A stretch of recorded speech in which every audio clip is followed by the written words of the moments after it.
Syiah dan penyimpangan ajaran Syiah untuk menuntaskan tugas mata kuliah Sejarah Peradaban Islam oleh dosen Bapak Maruli Tumangger MAG. Sejarah munculnya Syiah tidak dimulai sebagai ajaran akidah, tetapi berawal dari persoalan politik. Setelah wafatnya Rasulullah SAW, ketika beliau meninggal dunia, para sahabat bermusyawarah dan sepakat memilih Abu Bakar As-Siddiq sebagai khalifah. Namun ada sekelompok orang yang berpendapat bahwa Ali bin Abi Thalib lebih layak memimpin umat karena kedekatannya dengan Ali. Kelompok pendukung Ali ini disebut Syiat Ali atau para pendukung Ali. Pada masa itu, istilah Syiah belum menjadi nama agama atau mazhab. Perkembangan selanjutnya terjadi ketika Ali menjadi khalifah keempat. Pada masa ini terjadi beberapa peristiwa besar seperti Perang Jamal dan Perang Siffin. Kedua perang ini melibatkan sahabat-sahabat utama Nabi dan membagi umat ke dalam berbagai pandangan politik.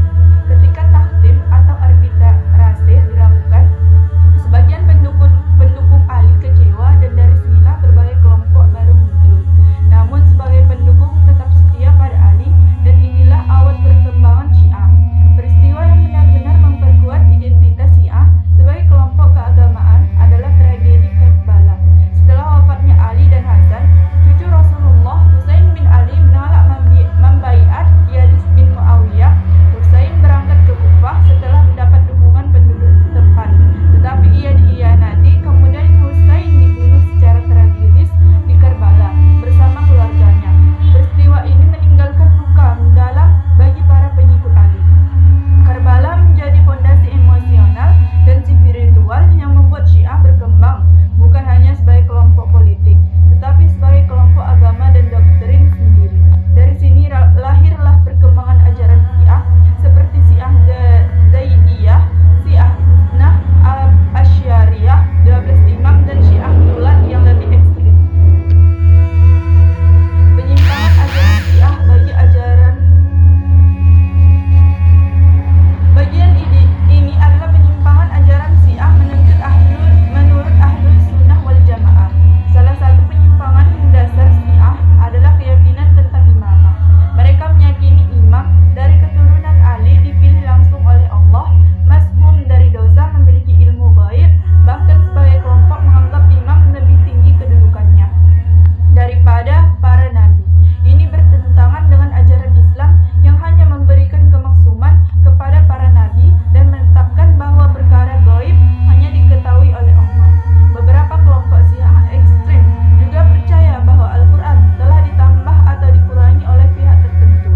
Keyakinan ini jelas bertentangan dengan janji Allah bahwa Al-Quran dijaga dan tidak akan berubah hingga hari kiamat. Sikap terhadap para sahabat juga menjadi penyimpangan besar. Banyak kelompok Syiah ekstrem mencela bahkan mengkafirkan sahabat seperti Abu Bakar, Umar, dan Utsman. Padahal Al-Quran memuji para sahabat dan Rasulullah melarang keras mencela mereka. Mencela sahabat berarti merusak rantai peristiwa Islam itu sendiri. Syiah juga mengajarkan taqiyah secara berlebihan, yaitu menyembunyikan keyakinan dalam berbagai keadaan walaupun ada kondisi darurat yang dibolehkan Islam, tetapi menjadikannya prinsip utama dianggap membuka pintu kebohongan. Selain itu, ritual-ritual tertentu adalah Syiah tidak ada dalam ajaran Islam.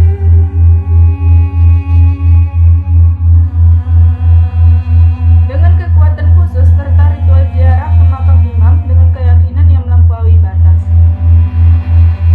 Dan tujuan dari video di atas, penyimpangan ajaran kita belajar bahwa perpecahan umat sering muncul ketika politik dan fanatisme mendominasi pemikiran umat. Sejarah ini mengajarkan pentingnya kembali kepada Al-Quran dan Sunnah agar umat tidak terpecah. Kita juga memahami bahwa menghormati sahabat adalah fondasi menjaga agama. Mereka adalah generasi terbaik yang menyampaikan Islam kepada kita. Tragedi masa lalu seperti Karbala seharusnya menjadi pelajaran, bahkan sumber kebencian. Yang paling penting, kita harus menjaga persatuan umat. Perpecahan hanya menguntungkan musuh-musuh Islam, sedangkan kesatuan adalah kunci kekuatan umat Islam. Demikianlah isi video saya. Salah dan kurang saya mohon maaf. Wabillahi taufiq wal hidayah. Wassalamualaikum warahmatullahi wabarakatuh.